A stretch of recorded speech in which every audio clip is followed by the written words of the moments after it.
Daç sənin əlindən ay qara torpaq.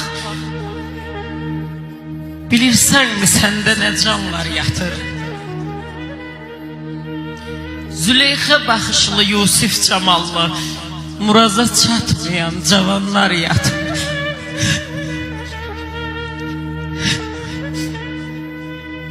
Bilməm şikayətini mən edim hara.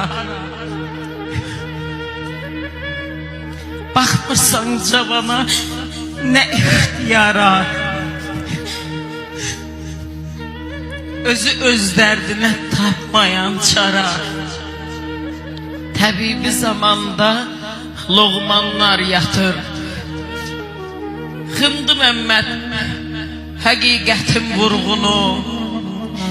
Dərdli sinəm, dərdin, qəmin yorğunu.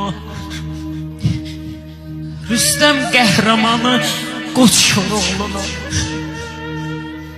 Bəsləyən atalar, analar yatır. Daç sənin əlindən ay qara torpaq. Bilirsənmi səndə nə canlar yatır?